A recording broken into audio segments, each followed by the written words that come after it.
Amén, hermanos. Vamos a continuar con las enseñanzas del libro de Primera de Pedro. El último mensaje que prediqué acerca de este tema, hablábamos de cómo ser buenos cristianos en la sociedad. Y la Biblia nos dice, ¿no?, que teníamos que sujetarnos a nuestras autoridades. Ahora vamos a ver cómo ser buenos cristianos sujetándonos a nuestros amos terrenales. El contexto es muy importante para poder desarrollar este tema. Realmente hoy en día no tenemos amos terrenales. En la carta de Primera de Pedro se escribió a una iglesia que estaba viviendo bajo la esclavitud, sujetos a las voluntades de los amos terrenales. Y había muchos esclavos, muchos cristianos, judio-cristianos, eran esclavos. Y esto es importante saber. Pedro pasa a tratar otro aspecto muy importante en las relaciones laborales. Si bien algunas circunstancias han cambiado en nuestro siglo XXI, con respecto al siglo número 1, cuando escribió el apóstol, los principios generales que inspiraban sus palabras siguen teniendo vigencia en nuestros días. La Escritura se dirige a los siervos, a diferencia de Pablo, que también hace mención en sus epístolas a los amos. Para tener una idea más clara del contenido y la razón de las instrucciones que el apóstol Pedro da en estos versículos, debemos conocer previamente el contexto. En el siglo I, la mayor parte de los cristianos que componían la iglesia eran esclavos. En el Imperio Romano, por aquel entonces, se calculaba que había aproximadamente 60.000 esclavos o creyentes que eran esclavos. La esclavitud tuvo su origen con la conquista de Roma, cuando Roma conquistó a Jerusalén y todo Israel. Si bien el principio del número de los esclavos eran reducidos en poca, en aquella época, se escribe que Pedro comenzó a cifrar, a dar una cifra aproximadamente, que son 60.000. Los esclavos cumplían funciones, no solamente eran hombres llevados a cautividad, sino cumplían diferentes funciones variadas. Habían esclavos que eran de la familia, como hijos de familia. Habían esclavos que eran, pues, médicos, ¿no? Judíos eran médicos, algunos eran contadores, administradores, algunos hacían labores públicas.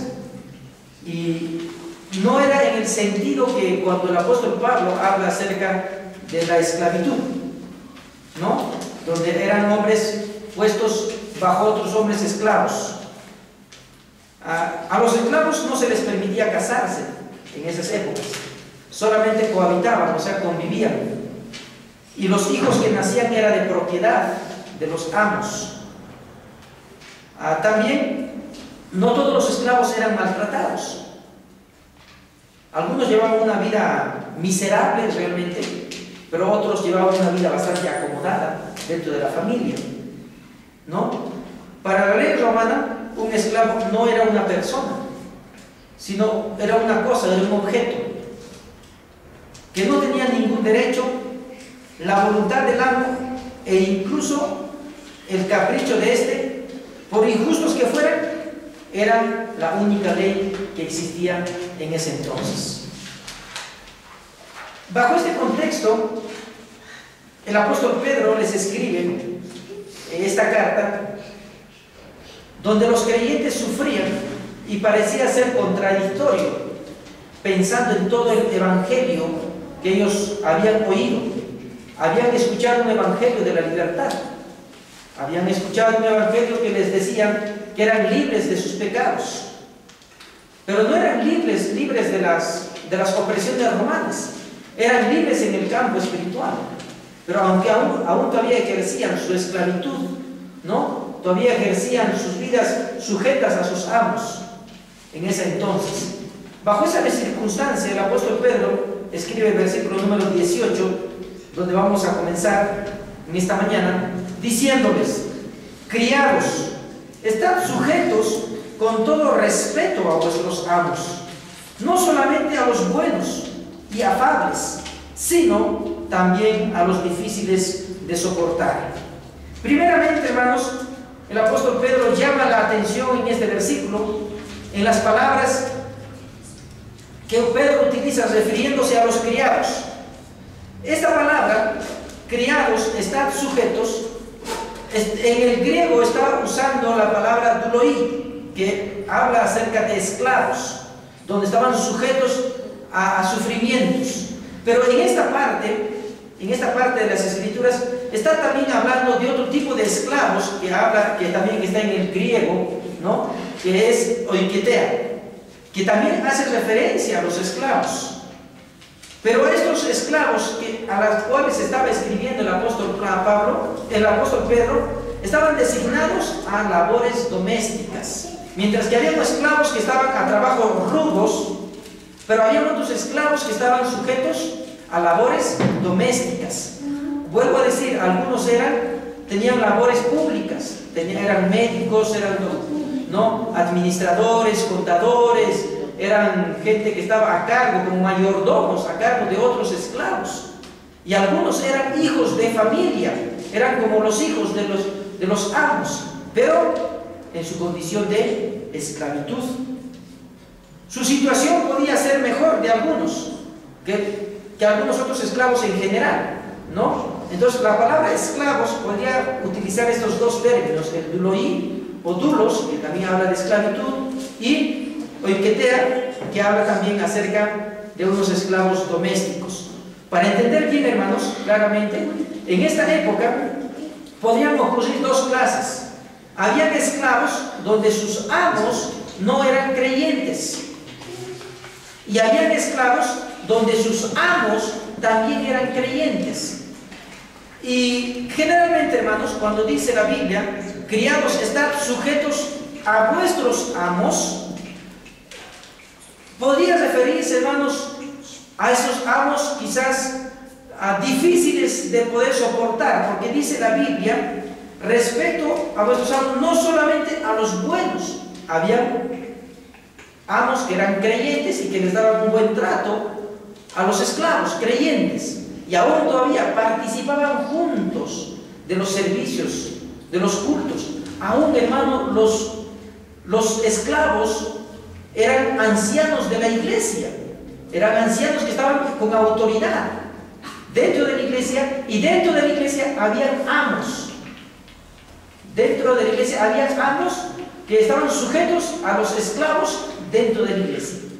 Pero también el apóstol Pedro les dice, sino también a los difíciles de soportar. Esto podría hacer referencia a aquellos amos incrédulos, quienes maltrataban, obligaban, ¿no?, a los amos, a los esclavos cristianos a hacer cosas en contra de su voluntad, aunque estos esclavos actuaban justamente, ¿no? Porque ningún amo podía rebelarse, ningún esclavo podría rebelarse frente a su amo, porque esto podría producir su muerte. Entonces, había amos buenos y afables, pero también habían amos difíciles de soportar. Habían amos cristianos y habían amos también que no eran cristianos. Entonces, el apóstol Pablo les da una sola enseñanza, un solo mandato. El apóstol Pedro les da un solo mandato a estos cristianos, que aprendan a sujetarse a sus amos, cualquiera sea la condición en la que están viviendo. Eso era el mandato a estos hermanos creyentes del primer siglo. Hoy en día no tenemos, vuelvo a decir, no tenemos amos, ¿no? Pero sí tenemos, ¿no?, jefes. Trabajamos en una institución a quienes nosotros tenemos que aprender a sujetarnos. Y a veces nuestras autoridades superiores, nuestros jefes inmediatos, son buenos y afables, comprenden la situación tanto espiritual como moral y valorativo de las personas, que tratan bien trabajadores, tratan bien a las personas que están a su cargo, como también hay jefes que abusan de su cargo y maltratan a los creyentes, y aún, no solamente creyentes, aún a incrédulos. ¿Cuál debe ser la condición y la respuesta del creyente que está en esos dos lugares? Un creyente puede tener amos buenos o jefes inmediatamente superiores muy buenos, o como también puede tener jefes inmediatamente superiores muy malos. ¿Cuál debe ser la condición del creyente? ¿Cuál debe ser la condición del creyente? ¿Cómo debe ser su comportamiento? ¿Al jefe malo rebelarse, desobedecerle y no someterse a su autoridad? ¿O solamente someternos a los jefes buenos y afables y honrados que tenemos? ¿Cuál debe ser nuestra responsabilidad? ¿Cuál debe ser nuestra posición como creyentes? Creo que con lo que dice la palabra, y como dice la Escritura, que tenemos que aprender a sujetarnos, cualquiera fuese nuestro jefe superior inmediato, como trabajadores y como siervos de Dios. Y como cristianos, versículos anteriores hacen la relación a todo esto. En el versículo 13, 2:13 dice: por causa del Señor tenemos que aprender a someternos a nuestros jefes inmediatos. Versículo 14: a los gobernantes como por él enviados para castigo, como malhechores, alabanza. Versículo 15: porque esta es la voluntad de Dios. ¿Por qué debemos sujetarnos a los jefes malos? Por la voluntad de Dios, porque eso es la voluntad de Dios. Pero también en el versículo 19 dice: porque esto merece aprobación. Hermanos, si un cristiano está sirviendo a un jefe pagano, a un jefe malo, a un jefe totalmente quizás castigador y maltratador y abusador, pues un creyente, si se somete, esto es aprobado por otros creyentes. Eso es visto bien, porque hay un creyente que está sometiéndose y está obedeciendo a Dios antes quizás a sus sentimientos.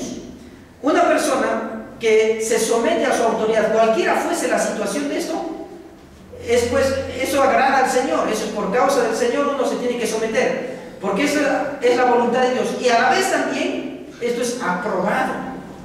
Puede ser aprobado por la iglesia, puede ser aprobado por los compañeros de trabajo, o como también puede ser aprobado por Dios, porque el versículo 20, en la última parte, dice: esto ciertamente es aprobado por Dios, aprobado delante de Dios.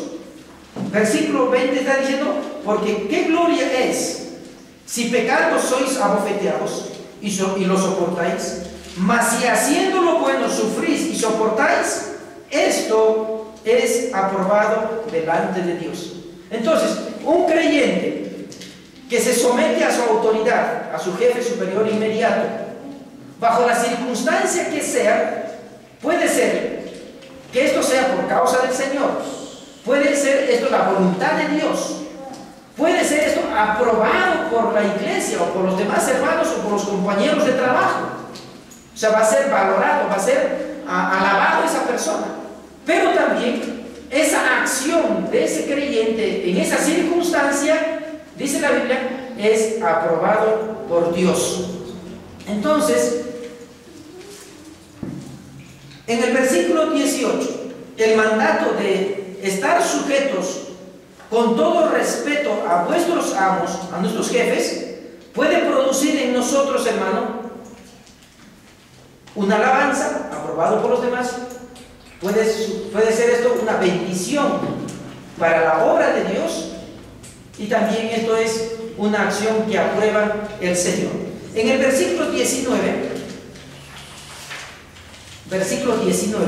dice: porque esto merece aprobación, si alguno, a causa de la conciencia delante de Dios, sufre molestias, padeciendo injustamente. Ahora, hermanos, ya no solamente es someternos a nuestra autoridad superior inmediata, o sea, no solamente sometimiento, ahora es padecimiento injustamente. Es bueno que nos castiguen cuando hacemos lo malo, ¿cierto? Eso es normal, la consecuencia de la siembra y la cosecha. Si tú siembras una acción mala, vas a cosechar una acción mala. Si tú siembras una acción buena, vas a cosechar una acción buena. Es la ley de la siembra y la cosecha que nos habla en el libro de Gálatas. Pero hermanos, el versículo 19 dice, la última parte, ¿no? Sufres molestias padeciendo injustamente. Si alguien te molesta, te agravia, cuando tú haces cosas buenas y te hace sufrir injustamente, ¿cuál debe ser nuestra reacción? Ya no está diciendo si tienes jefes a quienes tienes que someterte, sino ahora tú estás haciendo acciones buenas. La reacción es igual que la anterior. ¿Por qué debemos sufrir cuando hacemos cosas buenas? Por causa del Señor, nuevamente, ¿no? Hacemos porque esto es la voluntad de Dios. Sufrimos injustamente porque esto es aprobado por Dios. Estoy repitiendo las mismas acciones porque los escenarios son distintos. Cuando los escenarios son distintos, las bendiciones espirituales van a ser las mismas, porque las acciones van a ser de sufrimiento interno. Ahora, miren lo que dice.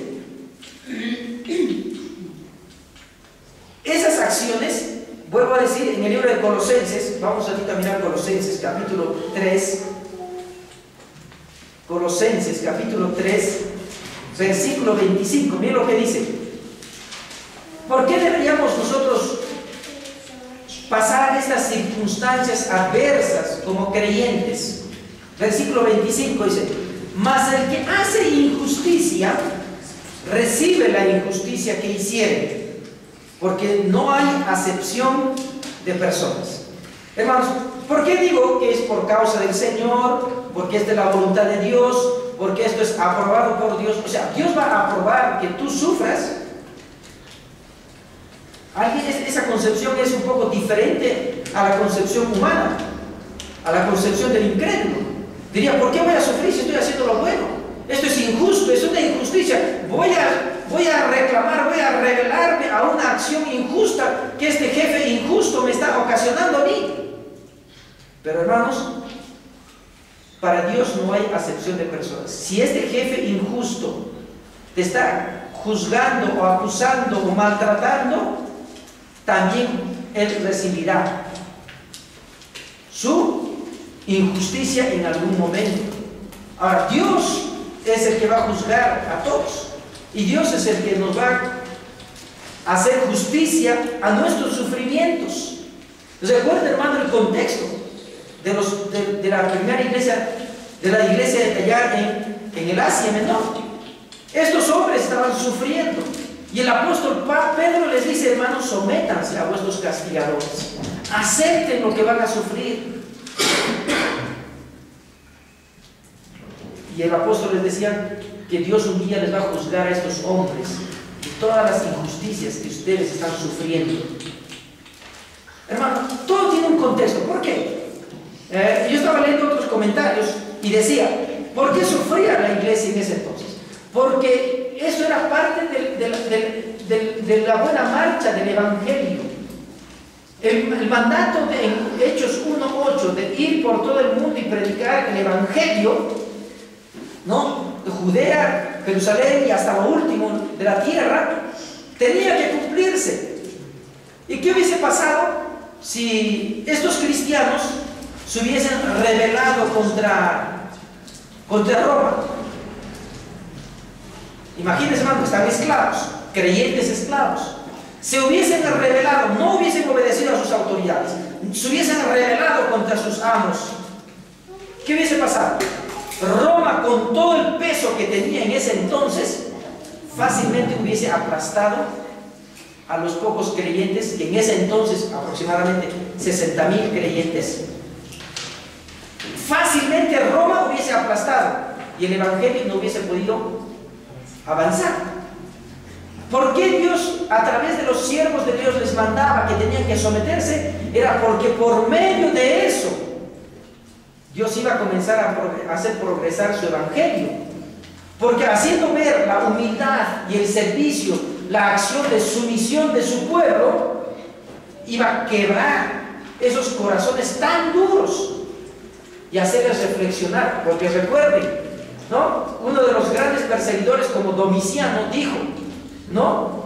¿Por qué estos creyentes, tanto más matamos, tanto más creyentes hay?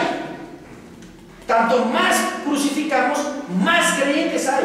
Les llevó a hacer pensar qué es lo que les mueve a ellos, a que ellos puedan propagarse y aceptar a Cristo, conocer a Cristo y entender el evangelio. Si tanto más matamos, y están ahí, los mismos judíos están mirando la muerte sufriente de esa gente.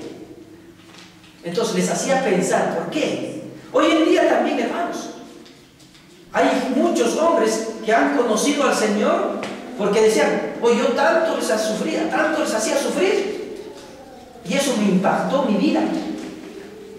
Cómo Dios obró en sus corazones, cuanto más hacía sufrir, estos hombres respondían de manera cristiana.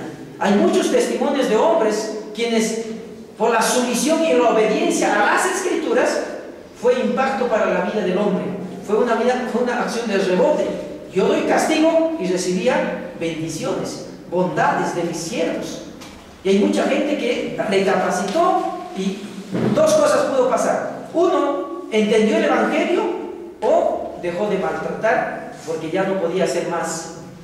Sabía que el maltrato no iba a resultar en ausencia o en dolor para la persona, sino en gozo para su Señor. Entonces, mis amados hermanos, nosotros tenemos que aprender a sufrir y aún a padecer injustamente, porque sabemos que este mundo no va a tratar bien a los cristianos. Hoy en día, hermanos, hay muchos creyentes que sufren y son despedidos de sus trabajos, no encuentran trabajo, ¿por causa de qué? Del evangelio. ¿Por qué? Porque la empresa quiere a hombres que puedan estar en todas las actividades sociales de fiestas, borracheras, actividades que puedan participar, digamos, en todos los eventos de festividades. Entonces, como el creyente se va a abstener de participar, la empresa pierde uno o dos o tres elementos. Entonces prefiere no contratar a personas creyentes, y a veces los creyentes se sienten relegados, ¿me entienden? O algunos son despedidos porque no participan en sus eventos sociales, en los eventos de la empresa, y muchos son despedidos por causa de eso. Esa es una manera como el pueblo cristiano está sufriendo hoy en día por causa del evangelio. Bueno, si algunos sufren por causa de sus propios pecados, pues bienvenidos sea ellos, ¿no? Pero si sufren por causa del Señor, dice la Biblia que somos más que bienaventurados. Entonces, mi amado hermano, un día Dios va a hacer justicia por nuestro sufrimiento. Versículo 20, 2:20. Pues, ¿qué gloria es si pecando sois abofeteados y lo soportáis? Mas si haciendo lo bueno sufrís y lo soportáis, esto ciertamente es aprobado por Dios. Ahora, está tocando algo muy importante, hermanos. Este asunto de que ¿qué gloria tienes? O sea, ¿qué reconocimiento tienes? ¿No? En los evangelios hay algo similar, ¿no? Si aquel que te trata bien, ¿no? Tú le tratas bien, si solamente amas a los que te aman, ¿qué bendición tienes? Por eso dice la Biblia que nosotros debemos amar a nuestros enemigos, porque ¿qué bendición podríamos tener si yo solamente amo al que me ama? Este hermano me respeta, yo lo respeto, entonces ya pues es natural, ¿cierto? Yo amo al que me respeta, yo amo al que me trata bien, yo trato bien al que me trata bien. ¿Eso es natural o no? En todos sitios lo vemos eso, hasta en las relaciones familiares y relaciones humanas. ¿no? Él es mi amigo porque él es mi amigo, ¿no? Ella me quiere porque yo le quiero. O sea, esa es una relación por correspondencia. Eso es natural. Pero lo que dijo del Señor, dijo que nosotros debemos amar a nuestros enemigos. Eso sí tiene bendición. Eso sí muestra sujeción a la palabra de Dios. Porque amar a tu enemigo es algo contradictorio al principio humano. Pero la Biblia nos manda, nos dice, ¿qué reconocimiento tienes? Si tú pecando, te abofeteas. Si tú haces una mala acción, tienes una respuesta negativa. Eso es natural. Eso es natural. Lo que debemos hacer, dice la Biblia, si haciendo el bien soportáis, eso es aprobado por Dios. Entonces, si tú haces acciones positivas, acciones buenas, acciones cristianas, acciones bíblicas, y si tú estás obrando de manera correcta, ¿no? Y sufres, eso es aprobado por Dios. Eso es por causa del Señor. Eso es la voluntad de Dios. Pero muchas veces, muchos de nuestros sufrimientos son por causa de nuestras incompetencias. Y ahí es donde nosotros estamos queriendo revertir el asunto. Estamos queriendo que nuestras acciones negativas, siempre Dios nos dé una respuesta positiva. A nuestro pecado, queremos que Dios nos produzca una bendición. No puede ser así, hermanos.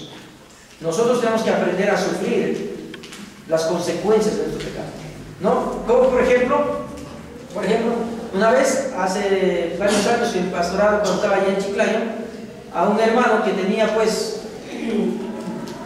como 4 hijos en 3 mujeres, más o menos, 2 mujeres que tenía 4 hijos, a dos y cada uno.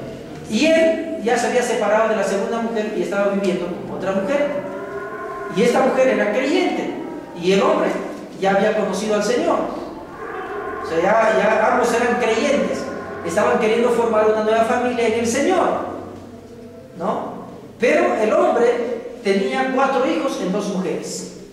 En la primera mujer era casado, ya separado, pero tenía sus hijos ya jovencitos de 14 a 15, más o menos. En el otro tenía niñitos de 8, como también de 10 años aproximadamente. Entonces, él quería formar una familia cristiana. Pero él quería, no, todo es nuevo, pastor. Dice la Biblia que todo es nuevo. Sí, todo es nuevo en tu vida espiritual. Pero tienes responsabilidades que tú has asumido en tu vida incrédula. Tienes que asumir. Hermana, usted tiene que entender que él tiene que aprender a proveer a sus 2 hijos de aquí, a esta familia, a sus 2 hijos de allá. Tiene que proveer. Y si no sobra mucho dinero para esta nueva familia, pues ya es una responsabilidad del hermano. No sé qué va a hacer. Va a trabajar doble horario, a doble turno, ¿no? Se esforzará más para cumplir. No porque es creyente, va a tener que suplir la necesidad de esta familia y no importa cómo se quede ella. O sea, eso no es asumir nuestra responsabilidad. El creyente debe asumir su responsabilidad del pasado. Sí, debo hacerlo. Si cometí los errores, debo sufrir el agravio. Debo sufrir el agravio. Aún así, en las enfermedades, hay gente que entra a la iglesia habiendo sido homosexual, ya entran con enfermedades venéreas o con una enfermedad mortal, como es el SIDA. ¿Acaso cuando ya entra el evangelio, soy sano? ¿Ya Dios me ha sanado? No, hay consecuencias de su enfermedad. Algunos entran alcohólicos, ya vienen con cirrosis. Tienen que sufrir las consecuencias. ¿Me entienden? Entonces, está bien, Dios espiritualmente te salva. Dios espiritualmente te salva, pero hay consecuencias de las cosas que hemos venido cometiendo en la vida pasada. Tenemos que asumirla con responsabilidad, con mucha valentía, y ya antes no lo podíamos llevar. ¿Por qué? Porque quizás éramos nosotros nomás quien cargábamos nuestra pesada cruz. Pero ahora con Cristo podemos descansar y Cristo va a cargar nuestras penas y nuestros sufrimientos, pero eso quiere decir también que aprendamos a cumplir nuestras responsabilidades que hicimos en el pasado. Entonces, mi amado hermano, una acción buena, si sufres, eres es aprobado por Dios esa acción. Vamos ahora a mirar solamente lo que dice un comentarista. Barclay es un teólogo que hace una pequeña apreciación de este comentario. Dice acerca de la carta del apóstol Pedro, dice, la relación entre cristiano y cristiano no elimina la relación entre hombre y hombre. El cristiano debe, por supuesto, ser mejor trabajador que nadie. Su cristianismo no es una razón para reclamar la excepción o el abuso o la disciplina. Por el contrario, el ser cristiano le obliga a una mayor autodisciplina y le hace más concienzudo que los demás trabajadores. Esta primera parte está hablando acerca del trabajo, de la relación. Entonces, necesitamos, hermanos, saber, en una relación laboral, el cristiano está demandado a trabajar mejor o más que cualquier otro trabajador que no conoce a Cristo. En esta relación laboral necesitamos, hermanos, entender claramente que nuestra sujeción a nuestros jefes inmediatos y el padecimiento que nos puede producir esto es una acción de sufrimiento, pero si es por causa del Señor, vamos a ser bienaventurados, aprobados por Dios, por la causa del Señor, y también porque esto es la voluntad de Dios. Ahora vamos a pasar a ver el ejemplo. O sea, todo esto tiene una razón por qué ser, una base, y la base es Cristo.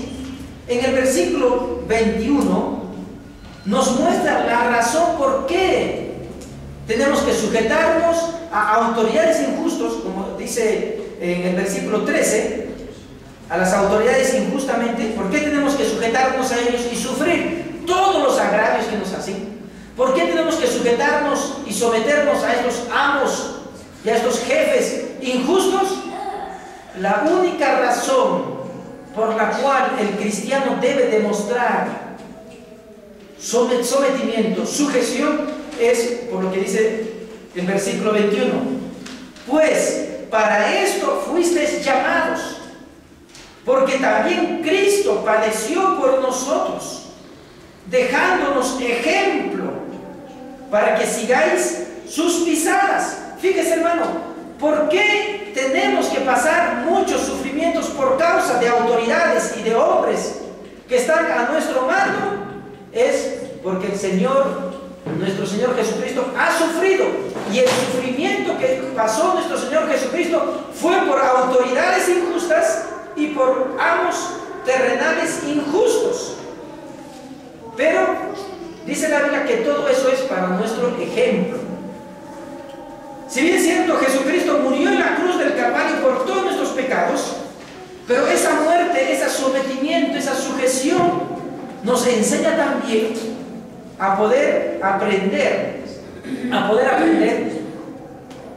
que nuestras relaciones humanas tienen que ser como ejemplo nuestro Señor Jesucristo.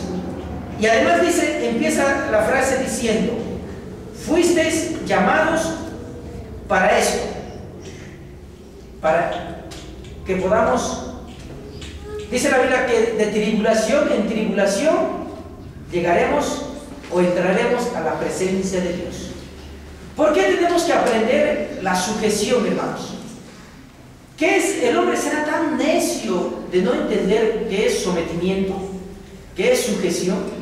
Por ejemplo, la Biblia habla acerca de las mujeres en el matrimonio, que las mujeres o que las esposas están sujetas a sus maridos. ¿Será difícil para una mujer someterse a su marido? Si lo dice la Biblia es porque sí es verdad, porque la mujer difícilmente se sujeta a su esposo. Tiene que aprender la sujeción. El hombre tiene que aprender a someterse, el varón tiene que aprender a someterse también. No solamente es la mujer, también es el hombre. el hombre se somete y se sujeta a Dios. No, ese es el orden. Y la mujer se sujeta y se somete al varón, porque ese es el orden. Dios creó al hombre y después a la mujer. Eso habla acerca del sometimiento. Ahora alguna mujer me preguntaría, ¿pero por qué me tengo que sujetar? Simplemente por el orden de la creación. Por el orden de la creación. ¿Por qué Dios no creó primero a la mujer? Pregúntenme a Dios, ¿cierto? Preguntemos a Dios eso.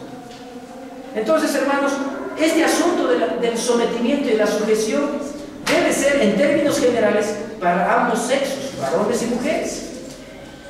Por eso es tan difícil, hermanos, vivir hoy en día como cristianos, vivir hoy en día, hermanos, dando un buen testimonio en esta sociedad.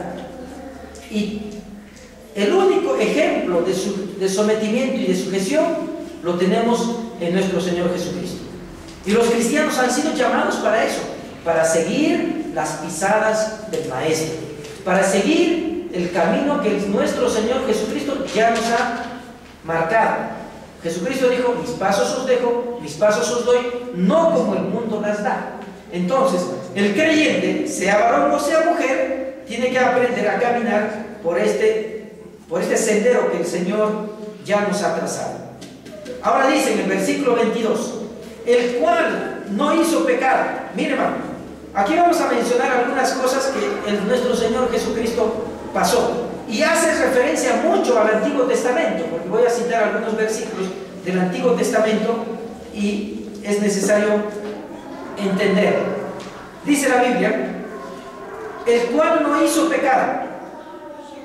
Primeramente, Jesucristo se sometió injustamente porque Él no hizo pecado, y aún sin haber hecho pecado, sufrió injustamente.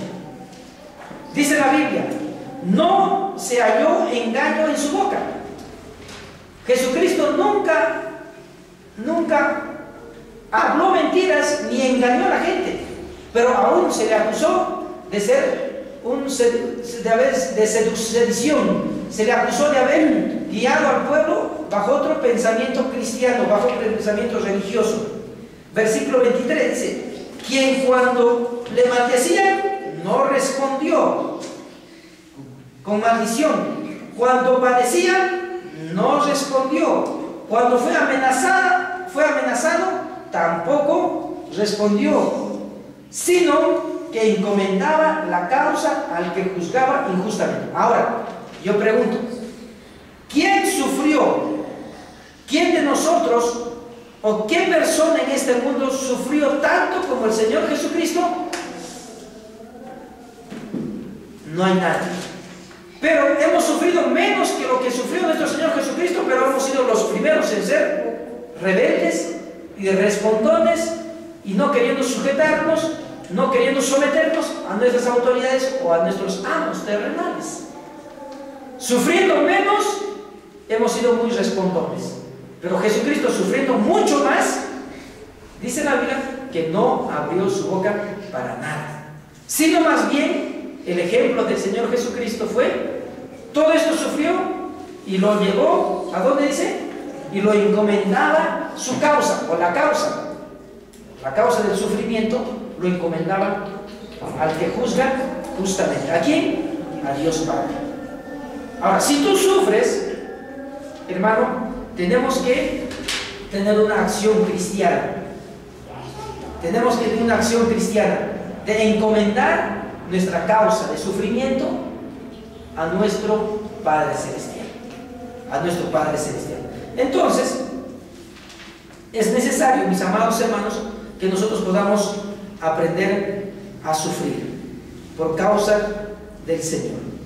En el versículo 23, disculpen, dice que cuando le maldecían no respondió con maldición, que cuando padecía no amenazaba, sino que encomendaba la causa al que juzga justamente. Versículo 24, quien llevó él. Vamos a mirar el versículo 24 y es interesante, hermanos. Quien llevó él mismo nuestros pecados en su cuerpo sobre el madero, para que nosotros, estando muertos a los pecados, vivamos a la justicia, y por cuya herida fuisteis sanados. Hermanos, realmente es necesario pensar todo este sufrimiento que nuestro Señor Jesucristo sufrió injustamente por nuestros pecados, produjo en nosotros, hermanos, una salvación eterna. Dice la Biblia, quien llevó Él mismo nuestros pecados.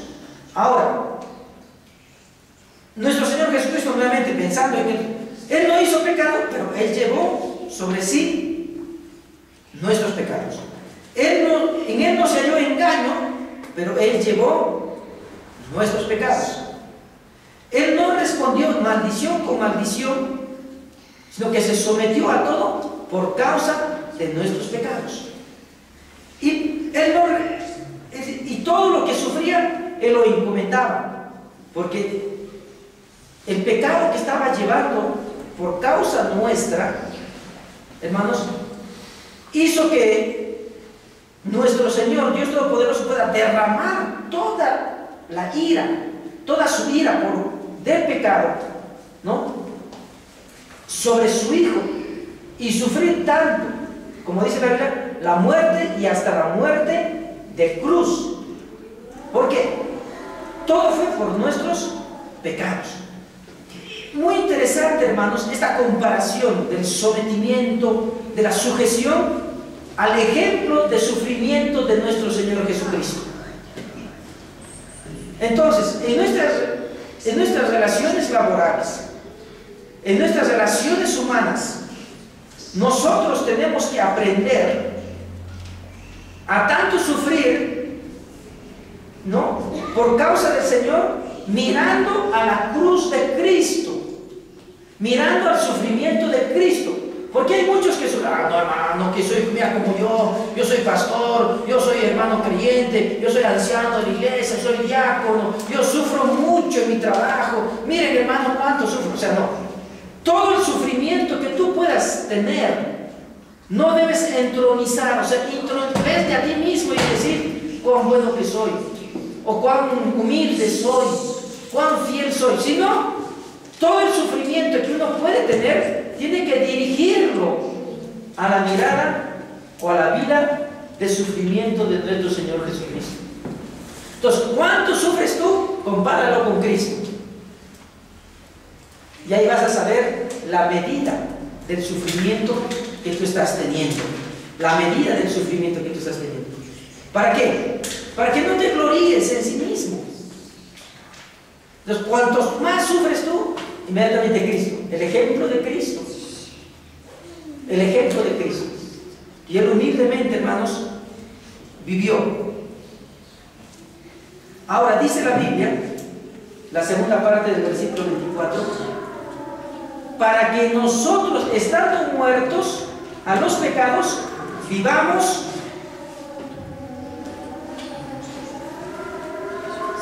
a la justicia, y por cuya herida fuisteis sanados. El sacrificio de Cristo ha traído consecuencias para nuestra vida. Primeramente, hemos muerto al pecado. Vamos a mirar un rato Romanos capítulo 6.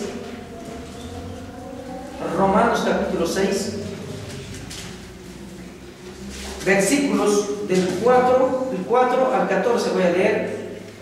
Dice: porque somos sepultados juntamente con Él para muerte por el bautismo, a fin de que como Cristo resucitó de los muertos por la gloria del Padre, así también nosotros andemos en vida nueva, porque fuimos plantados juntamente con Él en la semejanza de su muerte. Así también lo seremos en la de su resurrección, sabiendo esto, que nuestro viejo hombre fue crucificado juntamente con Él, para que el cuerpo de pecado sea destruido, a fin de que no sirvamos más al pecado. Porque el que ha muerto ha sido justificado del pecado. Y si morimos con Cristo, creeremos que también viviremos con Él, sabiendo que Cristo, habiendo resucitado de los muertos, ya no muere, la muerte no se enseñorea más de Él, porque en cuanto murió al pecado, murió una vez por todas, mas en cuanto vive, para Dios vive. Así también vosotros consideraos muertos al pecado, pero vivos para Dios, en Cristo Jesús, Señor nuestro. No reine pues el pecado en vuestro cuerpo mortal, de modo que lo obedezcáis en sus concupiscencias, ni tampoco presentéis vuestros miembros al pecado como instrumento de iniquidad, sino presentaos vosotros mismos a Dios como vivos de entre los muertos, y vuestros miembros a Dios como instrumentos de justicia, porque el pecado no se enseñoreará más de vosotros, pues no estáis bajo la ley, sino bajo la gracia. ¿Por qué Cristo sufrió tanto? ¿Y qué consecuencias trajo esto a nuestra vida? La primera consecuencia es que Cristo ha muerto por nuestros pecados, y nosotros hemos muerto en Cristo Jesús. Entonces el pecado ya no debe reinar en nosotros. Alguien dirá, entonces, ¿por qué pecamos? Porque tenemos una naturaleza pecaminosa. Pero el mandato es que no pequemos. Miren lo que dice Primera de Juan 3:9. Voy a dar lectura. Primera de Juan, capítulo 3, versículo 9. Todo aquel que es nacido de Dios no practica el pecado, porque la simiente de Dios permanece en él y no puede pecar porque es nacido de Dios. Entonces, todo aquel que ha sido bautizado, todo aquel que ha nacido de Cristo y se ha sometido a Dios, no debería pecar. Eso quiere decir que nosotros no practicamos el pecado. Si es que pecamos, inmediatamente rechazamos el pecado, nos arrepentimos del pecado, ¿no? Nos humillamos delante de Dios, nos avergonzamos de nuestro pecado, porque ya no es nuestra práctica, ya no es nuestra costumbre, sino es más bien de repulsión, de rechazo al pecado que hemos cometido. El mismo libro de Juan, capítulo 2, versículo 1, dice: hijitos míos, estas cosas os escribo para que no pequéis. Si alguno hubiere pecado, abogado tenemos para con el Padre, a Jesucristo el justo. Pero nos escribe para no pecar. Y si pecamos, o sea, es una forma de, si haces alguna vez, si de repente cometiste algo, inmediatamente tienes abogado a Cristo Jesús. Entonces tienes a Cristo quien va a defender tu causa si te arrepientes del pecado que cometiste. Pero la Biblia nos manda a no cometer pecado. La Biblia nos manda a rechazar el pecado. Entonces hemos muerto el pecado, ya no podemos vivir en el pecado. La segunda consecuencia de la muerte de Cristo es para vivir en justicia, porque dice la Biblia: vivamos en justicia. Hermanos, esto es algo muy importante. En el libro de Romanos, capítulo 6, versículo 13, en la lectura que he dado, 6:13, dice: ni tampoco presentéis vuestros miembros al pecado como instrumento de justicia, sino presentaos vuestros miembros a Dios como vivos de entre los muertos, y vuestros miembros a Dios como instrumentos de justicia. Entonces, la segunda consecuencia de la muerte de Cristo es para que nosotros no vivamos nuevamente en las injusticias. Es para que vivamos justamente con nuestra esposa, justamente con nuestros hijos, una vida justa con la sociedad, una vida justa en la parte laboral, una vida justa en nuestras relaciones familiares. O sea, es para vivir una vida llena de justicia. Si antes nosotros nos prestábamos para las mentiras, para los engaños, para las estafas, y éramos parte de todo un sistema pecaminoso, desde el momento que hemos sido llamados por Cristo, nuestra vida debe distinguirse de la vida injusta, con una vida justa, con una vida transparente, diáfana, pura, blanca delante del Señor. Eso no quiere decir que en algún momento alguna pequeña injusticia podamos hacer, pero nos está diciendo hemos sido llamados para ser hombres justos, que vivamos en justicia.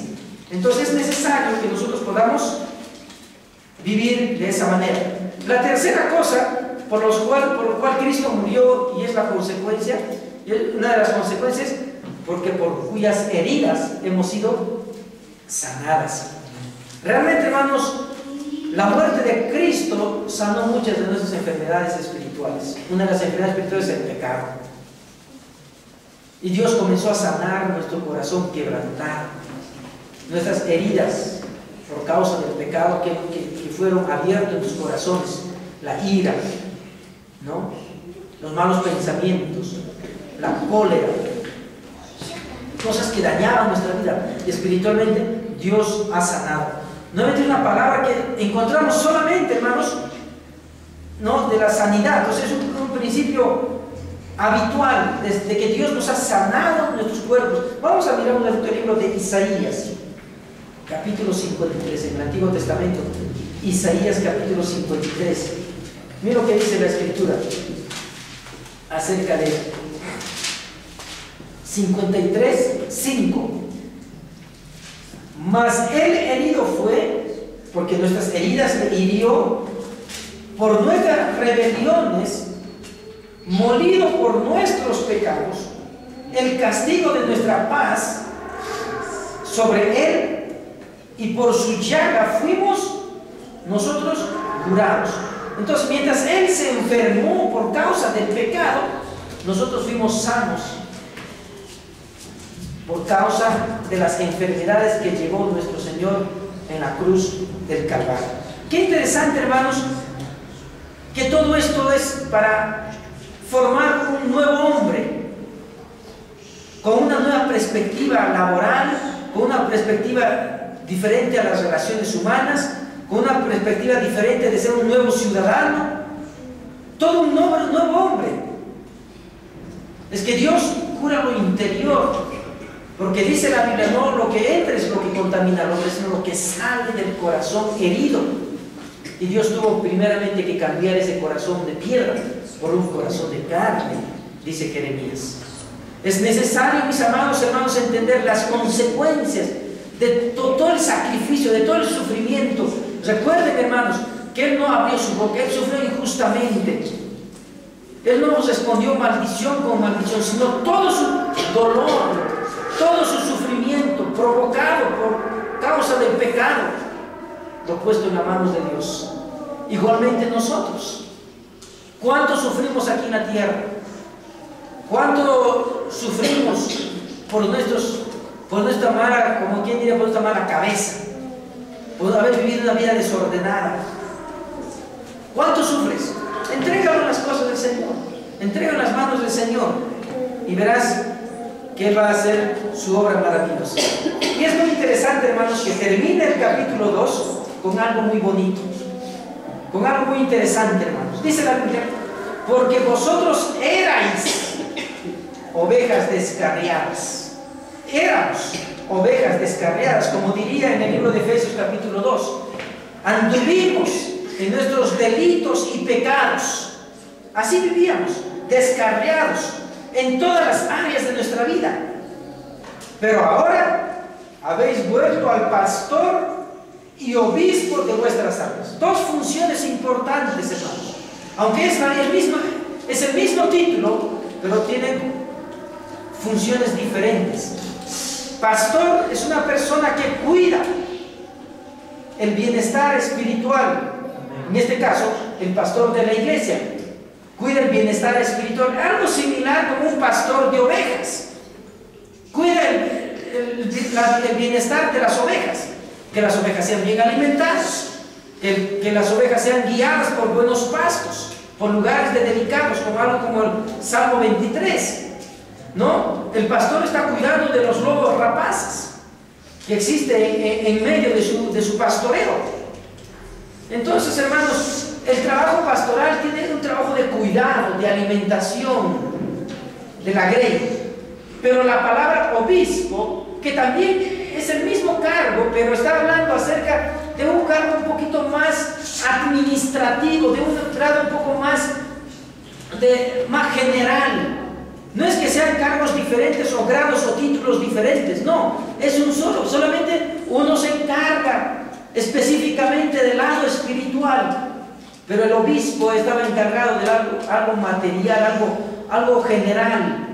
Entonces, es muy interesante, hermanos, cuando dice que antes éramos ovejas descarriadas, ahora volvemos al pastor y obispo de las almas, o sea, algo más general, al que tiene más cuidado de todo el reino, de todo el cuidado de Dios, haciendo referencia a nuestro Dios Todopoderoso, al príncipe de los pastores, que es nuestro Señor Jesucristo.